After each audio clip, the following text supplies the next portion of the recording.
What's a rabbit hole that would blow most people's mind within an hour? The Devil's Cooch said.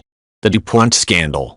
I guess most people will have heard about it now because of the movie, but it's criminal how many people have been affected by the actions of that company. 99% of Americans are now believed to have C8 in their blood, which gives rise to all kinds of cancers. Worse, their actions weren't just limited to America. They have actually poisoned the world. C8 has been found in polar bears. Fucking polar bears. And the really fucked up thing, nothing happened to anyone at DuPont. They dumped C8 into the water supply for decades knowing full well that it gave people cancer, and they did it anyway. How the company hasn't been burned to the fucking ground I don't know. Because make no mistake, the world's risk of cancer went up just because these pricks didn't want to dispose of their chemicals properly. Poor correlation said.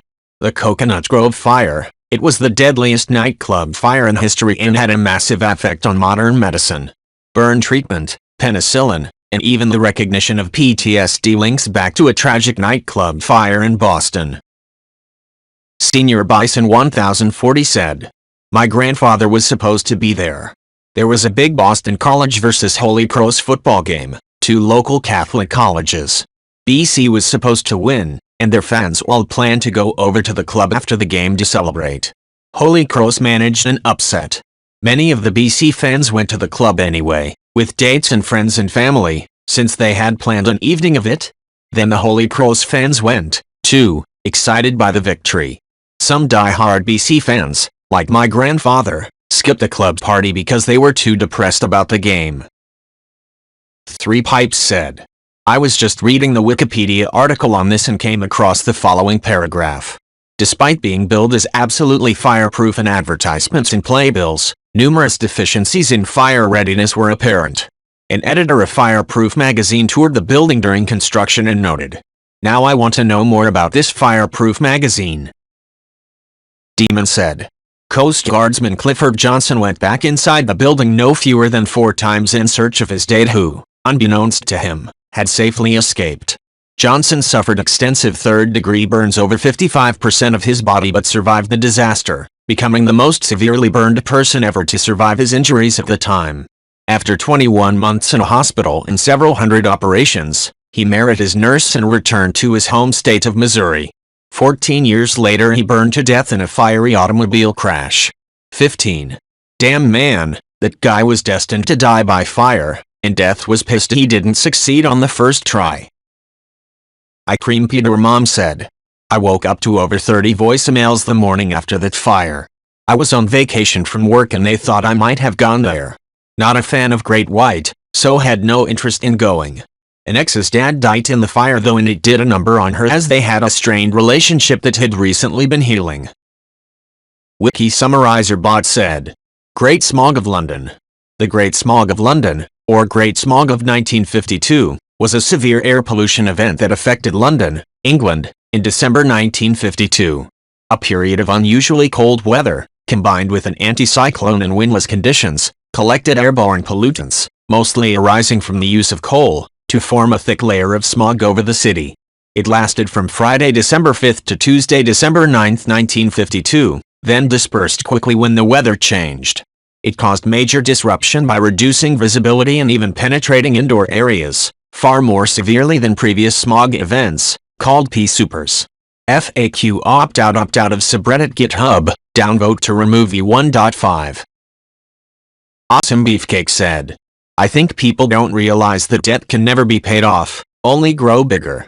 Given that someone's debt is someone else's profit, we couldn't suddenly start to pay off our debts without having an economic downturn that would dwarf all the recessions we've ever had so far. Instead, we must borrow more, keep taking money we'll never pay back so that our capitalist system keeps growing just like everyone expects it to. It's like a giant Ponzi scheme, but with the end result being that millions die and the earth becomes nearly uninhabitable. Dank Pim said. Yes, there are different levels of money in existence. Most economics students will throw a lecture on it at some point. This wiki article covers some of it. The short version is that physical notes and coins are the smallest form of the money in circulation. Commercial banks and other creditors will lend out more than they keep in deposits, thus creating even more money than exists in cash. There's a bit more to it, but others, or any money in banking textbook, can explain it better than me. Ike Bishop said. Jeannie. She spent the first 13 years of her life in complete isolation. Her abusive father trapped her in a dark room and she never interacted with other people, never learned a language, and never experienced human socialization the way we know it. She would be 64 now and she can only speak a few words. It's extremely tragic but interesting to learn about what behaviors are exhibited by people who never socialized. There are very few people in human history who have grown up that way. Enicht said. Authorities then moved her into the first of what would become a series of institutions for disabled adults, and the people running it cut her off from almost everyone she knew and subjected her to extreme physical and emotional abuse. 4. https://en.m.wikipedea.org/wiki/genie_left /site_note-ob-c news-4 right 5 right https://on-m-wikipedia.org/wiki/genie feral child site note nova 5 11 https://en.m.wikipedea.org/wiki/genie_left feral_child right #site_note -footnote Reimer 1994151% he 2% 80% 93155-11. As a result, her physical and mental health severely deteriorated, and her newly acquired language and behavioral skills very rapidly regressed.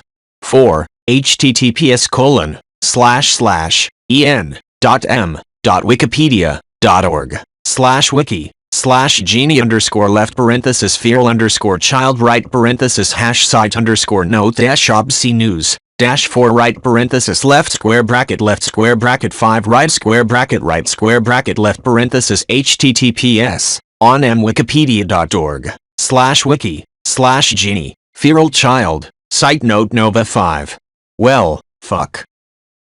Forsaken Priority 3767 said. Jimmy Savile smuggling kids into an American Air Force base in England for New Year's parties 11 years straight, involving 2 prime ministers, one Margaret Thatcher and the royal family, including Diana, aware of what he was and choosing to treat him as a close friend. That is one smelly deep rabbit hole. Nawerman 136 said. Recently watched a movie called Big Ear with Steve Martin, Owen Wilson, and Jack Black. It's about these 3 guys competing to see the most species of birds in a single year. It's an alright movie, perfect thing to watch on a plane but nothing special. Watching this, you think these guys are 3-of-a-kind enthusiasts and exaggerated for the movie. But Googling it, I fell down a bit of a rabbit hole of birders, what bird watchers prefer to be called. Not only is Big Ear a real thing, tons of people take it very seriously and the numbers the characters in the movie rack up doesn't even come close to real numbers. There are rules about where you have to find a bird. Some people go to extreme destinations just to see one bird. The stories some of these guys share on blogs are crazy. This is a whole world I had no idea about. Blast Zone 24 said. It's like once you go down a path in life you see a part of the world many people don't know exist. This one is sticking out to me because I'm really surprised you and at least 35 others who have no idea this kind of thing exists. But then I read every other comment and discover a new rabbit hole that I'm sure someone thinks that very same thing about. The world is so specialized and varied. People are into the weirdest things. I absolutely love it. Deep Fried Twinkie said. I was deep down some random road in Costa Rica and all of a sudden there were about a dozen people with telescopes in the road staring into a tree. We got out and asked and apparently these people had come all the way to this specific spot in Costa Rica to find a unique bird. And there it was. So you could call me somewhat of a professional birder too. Jimmy Branco said. I do this casually all the time, always on the lookout because once you start to take note of things like crows and seagulls, you'll start to see the other birds. Most of the time they won't magically land in front of you. But there is no way I'm getting fully into the birding community. I try to keep my distance, avoid trampling any wildlife habitats. There's a few stories of this happening to get glimpses at rare birds but is no way representative of birders, and not get too crazy or competitive about it because it just seems so extreme sometimes lol. I try and supplement my bird viewing with looking for cool insects and flowers which are a bit more accessible because they're usually just there. Gozer D. Gazarian said, "That's why I prefer people watching. It's a tricky hobby because sometimes if a specimen recognizes that you're observing it, it'll start making its alarm calls or even become aggressive. It's best to keep a distance and track them over weeks or even months, carefully journaling all the intricate behaviors and making note of their varied and often brilliant plumage and ornamentation." USAF Ed said, "I live along the Canadian border where a big town has 10,000 residents. Lots of smuggling and lots of RV dealerships. The other one is flavored popcorn shops. What's cheaper than corn and sugar? I always wondered how multiple flavored popcorn shops survived. Not I know it was probably money laundering. It used to be arcades. A cash-only service business." Misdirected Color said, "There's so many of them, and they're generally so clustered because the large mega chain stores will buy up competitors in their area and convert them to eat up and prevent future competition. It's easy for them to do because the stores themselves are cheap to run and maintain, and the markup on inventory is so high they only need to sell a few a month to remain profitable. Because of that, as long as every store sells a few a month, then you can have a shit ton of stores and make a shit ton of money to stay in business. So, replacing competition with their own store and saturating the market is actually a viable strategy." Doreen Ho said, "Epstein docked Jeffrey Epstein, filthy rich." The Neyer Testimony. The Neyer Testimony was a false testimony given before the United States Congressional Human Rights Caucus on October 10, 1990 by a 15-year-old girl who provided only her first name, Neyer. The testimony was widely publicized, and was cited numerous times by United States Senators and President George H.W. Bush in their rationale to back Kuwait in the Gulf War. In 1992, it was revealed that Nayer's last name was Al-Aba, Arabic, and that she was the daughter of Saud al-Sabah, the Kuwaiti ambassador to the United States. Nabila said, "Nearly 25% of us troops killed in the Gulf War were friendly fire, and I've seen similar numbers for British troops. All is friendly fire. British casualties came when an armored column was attacked despite having Allied orange designations and large Union jacks on them." Fremerger said, "That despite antitrust laws and other fail-safes, just how many industries are either full monopolies or regional monopolies with gentlemen's fail-safe, in the USA?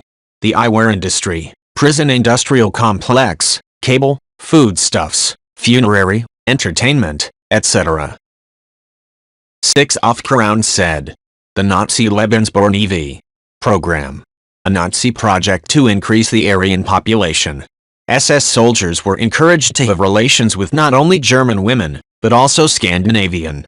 Arguably the most famous person born from it was Annie Frid, born to a Nazi officer and Norwegian mother. She later became one of the singers of ABBA. TLDR, the Nazi are indirectly responsible for the creation of ABBA. Rabbit hole and butterfly effect in one." Entitled to Compensate Ian said, "An apparently anomalous build of Super Mario 64 was made on July 29, 1995. This dates back to before the original patent for the Ultra 64. Most information of this build comes from rumors of its existence, where it supposedly induced seizures and other effects to playtesters, all thanks to a texture bug which caused the textures to erratically flash and change colors." Punchbeard said, "Toynbee tiles. What are they? What do they mean? How were they made? Who made them? Why were they made? Every possible answer to these questions leaves you with more questions. Number stations are another super weird fucking thing to read up on. There's a lot of ancient mysteries like Stonehenge and the pyramids that have people baffled, but I find modern mysteries to be much more interesting because even with actual evidence and modern investigative techniques, these strange phenomena still leave one asking questions and getting few if any answers." Horseleaf said, "PBS Space-Time. It's relatively high-level pop science physics. They explain the math in an easy way that non-math people can actually understand, but more importantly, they give very good and visual explanations of how the universe works. If you're watching a video and don't understand something, don't worry. They will link you to another video or playlist from their channel explaining this one specific thing in detail. Sometimes I want to watch one video and I end up having to go through a rabbit hole of 20 videos just to be able to return to the first video and understand it. It's super fun and entertaining and time just flies by. Really Big Alligator said. Excite the nervous system doesn't really explain much. Background PhD. Student in biomedicine with my area of specialty being in neuroscience. Undergrad in bio, major, with a minor in psyche. Did a ton of crossover classes that were essentially the biology of psychology. Tons of papers, great classes, a lot that pertains to this. Exciting the nervous system quite literally means getting any response physiologically within your body from the outside environment. Anything from a brighter screen, wacky wavy worm gif, or a spooky jump scare will do that. And everything in between. Did your eyes open a bit? CNS. Did you jump back and go aw? CNS. Did you breathe hard out of your nose at a funny meme? CNS. Things happen to your body that are so minuscule that they actually don't amount to anything you'd be able to notice? CNS. It sounds on the surface like they found a way to hypnotize you, manipulate you via these screens. Which isn't the case, sadly. It would be a really useful tool for those with depression to be able to buy a monthly subscription to Happiness GIF to just get tricked into joy. There's a deeper rabbit hole of couldn't they just make you sadder to sell you happy items instead? Which they do, but in other ways. Just not using this. I'm not sure if anyone cares to know more, but I'm happy to offer my knowledge if people are interested. Schwenketl said. Really a rabbit hole that's right under our noses is the Planck length. To think that there's a measurable point in which the laws of fucking everything fall apart to the point where it's impossible to measure the distance between one thing and the other is a very difficult concept to grasp. On the other side of it is the sheer size of our solar system. When you really think about how far light can go in a millisecond, second, minute, hour, day, year, and we still measure some distances in millions of light years.